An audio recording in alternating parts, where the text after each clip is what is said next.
We do have breaking news right now at 6. Barbara Lee takes a big step forward in her bid to be Oakland's next mayor, taking a nearly insurmountable lead over Lauren Taylor. We've got the latest numbers and what's behind that reversal next.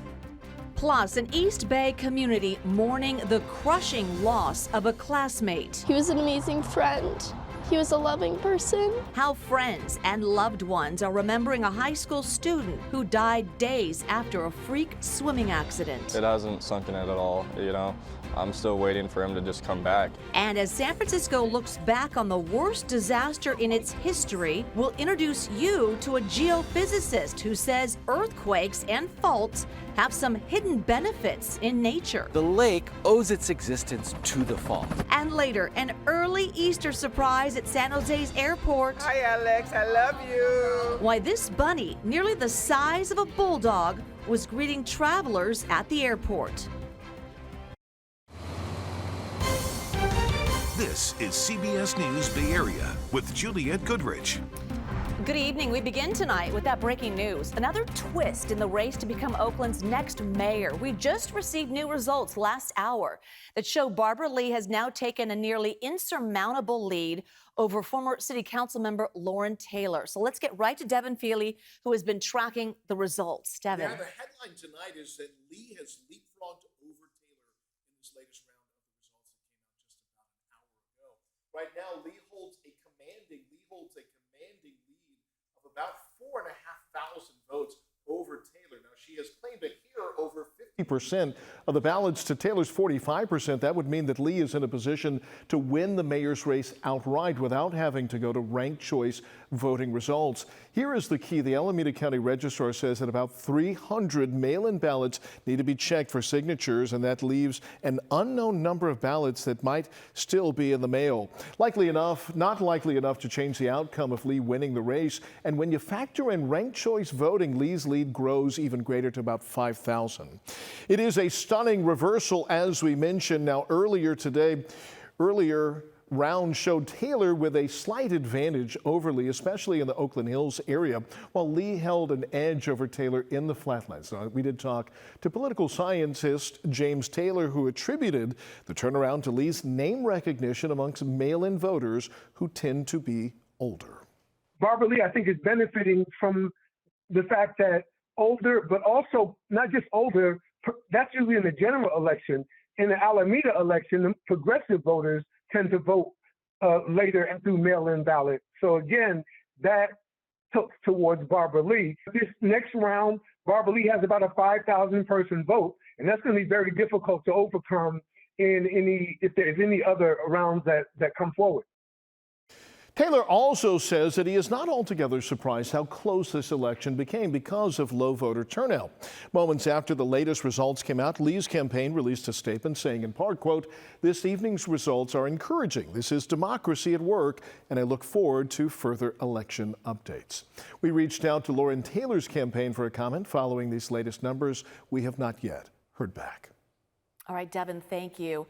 Staying in the East Bay now, tonight the La Miranda community will come together to remember a popular student athlete who died days after a swimming accident. Family, friends, and supporters will gather at the Acalanes High School football stadium in Lafayette to honor the student, and that is where we find Daw Lynn to tell us a little bit about what is happening this evening. Daw. Yeah, Juliette, Amin was a three-sport athlete here at Acalanes High School, and you can see the support that he's getting here, both him and his family. These are messages of love and support from fellow students. That one reads right there, "We miss you. You are loved." There's going to be a 7:30 p.m. candlelight vigil that starts here at the football stadium. In fact, this young man was so beloved that even students from the rival high school, Camp Lindo, are expected to be here to show their support.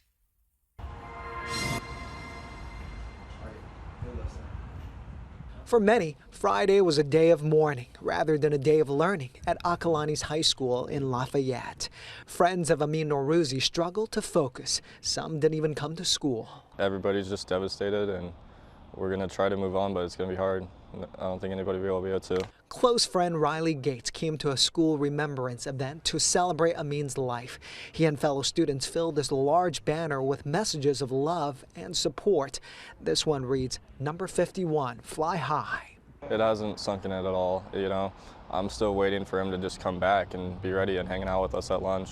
That's the hardest part. The tragedy unfolded on Sunday at Stinson Beach. Friends say the Acalanes Jr. dove into the water, hit his head, and suffered a devastating spinal injury. He told friends he couldn't feel his legs.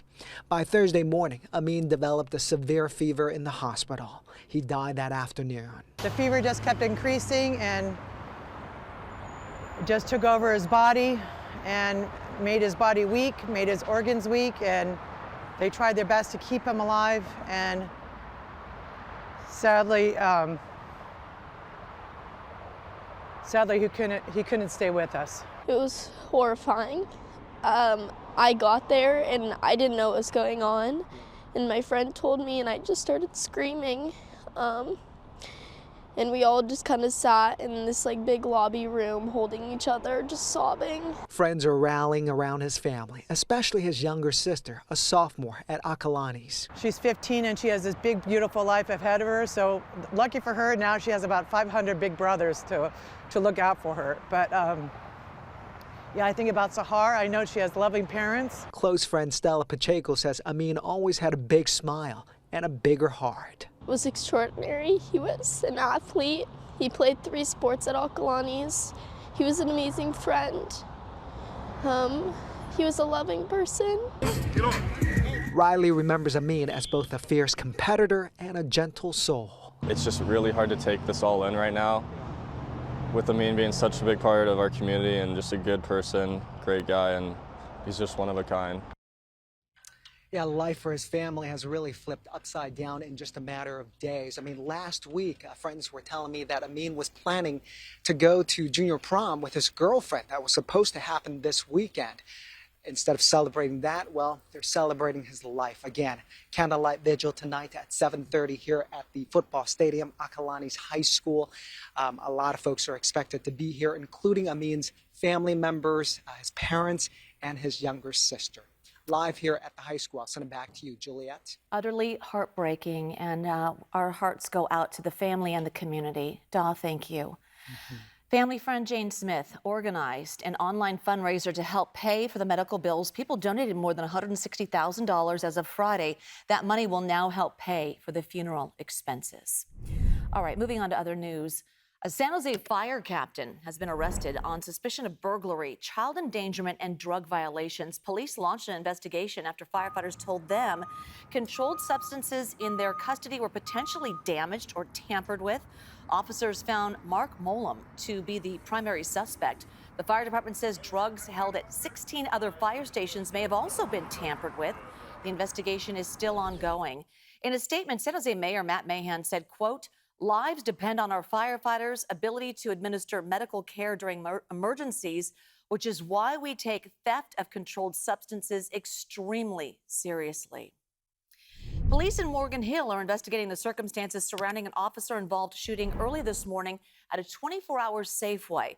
When officers arrived at the store on Dunn Avenue, they say they found someone was hurt. Well, that victim claimed they had been attacked by another person still at the scene. Police say that when they tried to approach that second person, his, quote, subsequent actions forced them to shoot. The news came as a surprise to people who frequent the store. And I feel very safe here. We come here all the time. We go shopping in the evening time, all times, day or night. First, I had heard of something like this happening in the area. Both the suspect and the man he allegedly assaulted were taken to the hospital and treated for their injuries.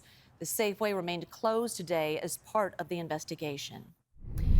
Now to an update on a story we brought you earlier this week. Concord police have arrested the suspect they say shot and killed a man in the city's Four Corners neighborhood.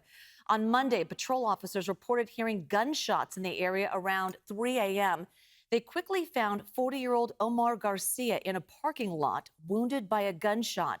Garcia was pronounced dead at the scene a short time later. Investigators identified 20-year-old Chance Martin of Pittsburgh as the suspect in the shooting, saying the two men were involved in an argument earlier that night. Concord police were able to track Martin down and arrest him on murder charges with the help of U.S. Marshals and the Pleasant Hill and Antioch police departments. Well, there won't be any horse racing at this year's Sonoma County Fair. The Fair Board canceled it, saying there are fewer horses in Northern California now. And they say that's because of the closure of Golden Gate Fields and the elimination of stables at the Alameda County Fairgrounds. The board says the majority of horse owners, trainers, and support workers have relocated to Southern California or out of the state. Sonoma County Fair officials say if the dynamics change and live horse racing becomes feasible again in the future, they will consider bringing it back. This year's fair runs from August 1st through the 10th. All right, still ahead here at 6 o'clock.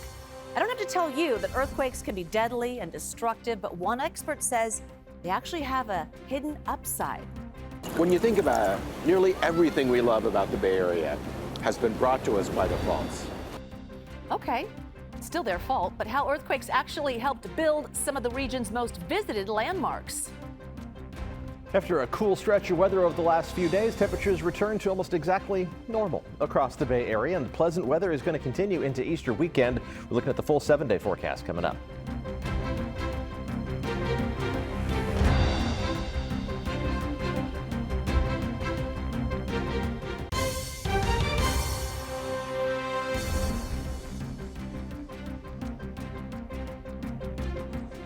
Honor those who helped us restore the city, bring this. Wonderful. And thank you for everything you're doing. You're getting us on the right track, and we really appreciate it. Keep going. Let's do it. To my dear friend Bill Koenig down in Florida, who was the one who discovered me as Lily Goyd.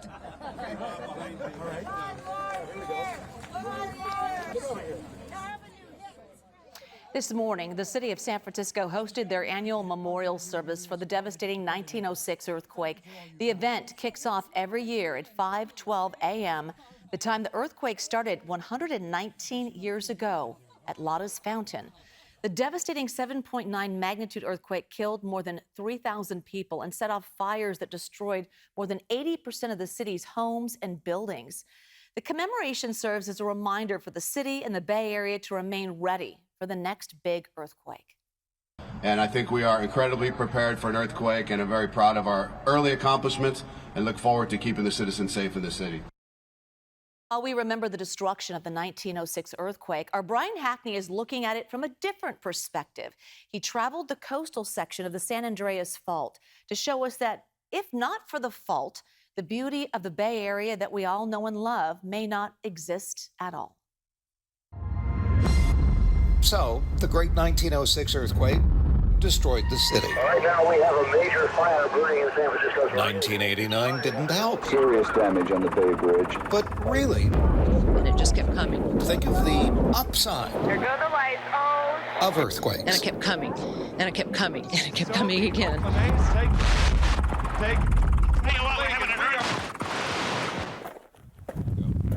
So you're looking at the San Andreas Lake, a long linear valley formed by the San Andreas Fault as it eroded away the crust of the earth here. So which came first, the fault or the lake? Geophysicist Ross Stein is used to posing academic questions. So, a couple things I want to just stress to the group. The Stanford lecturer says making San Andreas Lake right in on it. Was a real grind. Okay, I brought pieces of the crust of the earth here. So here is the Pacific and North American plate. And now what does the fault do? It jams them back and forth like this. That's what happens in every quake. And you can see that what I'm doing is creating kind of a powder that's falling on the ground around me. Now multiply that by 1,000,000, and that's why we have these lakes and troughs. This material is weak, and it easily gets reamed out by water. And so the lake owes its existence to the fault. That's why the San Andreas notched the landscape for some of its 800-mile run, in places sculpting the perfect reservoir site, upside. Problem is, the damn fault keeps going. So that's fault gouge by example. Is there a place where we can actually see fault gouge in the Bay Area? Muscle Rock Beach, where the San Andreas crashes offshore. Yeah? Yeah, so where's Muscle Rock? It's north of Pacifica, and it's a part of the coast that keeps getting jiggered. by successive earthquakes. This is Muscle Rock. These are the cliffs of Daly City. This is the San Andreas Fault. This is a cross-section through a fault zone, which is rare. And look at this, foundations for a house that's probably now underwater. That's because the fault zone ground up this part of the shore, and these neighborhoods are on top of it. This is the San Andreas Fault where it comes ashore. And what you're seeing is rotten rock. And that's because it was reamed out by the San Andreas. That's the downside. But back to the upside. When you think about it, nearly everything we love about the Bay Area has been brought to us by the faults. Tamales Bay, Monterey Bay, even Lake Tahoe. So there's an upside. Oh, it's huge. And so we just have to learn to live with their occasional spoils, which befell the Bay Area in 1868, most famously in 1906, and most recently in 1989. Absent the San Andreas and Hayward Faults, there would be no San Francisco Bay, and these coastal ranges bathe us in fog and crown us in redwoods. They are why we're here. We may not know it, but we're here because of the faults.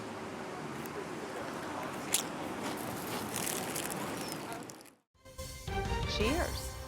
All right, we'll be right back with the full forecast. But first, here's your ski report with Johnny Mosley. Hey, I'm Johnny Mosley with the latest Toyota Tahoe report.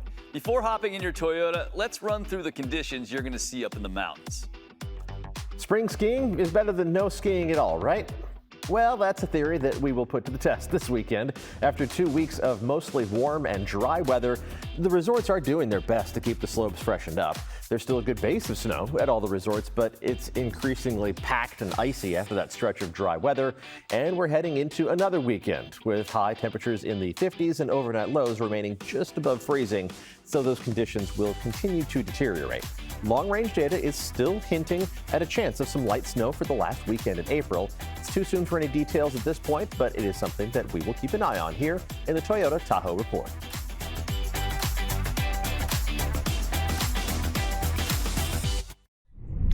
Festivities at the Fort Mason Night Market are in full swing. The monthly event features more than 100 vendors and food truck options, as well as live music, entertainment, and art installations. Organizers hosted the first market here in December and drew a crowd of more than 10,000 people. They say the initial success allowed them to turn the night market into a monthly series starting tonight. So the night market will run until 9 p.m. All right, San Jose kicks off their weekly farmers market on Wednesday. City leaders say it will attract more vibrancy into the downtown area. This will be at the Hammer Theater Plaza in downtown San Jose. It's going to feature vendors selling fresh fruits and veggies, baked goods, hot meals. It'll be there and run from 9 a.m. to 1:30 p.m. Parking for the event will also be free for the first hour and a half, actually. Not bad. All right, the CBS Evening News with Maurice Dubois and John Jerkison is next on KPIX. Local news continues streaming. We'll see you right back here at 7 o'clock with more news. Thanks for watching.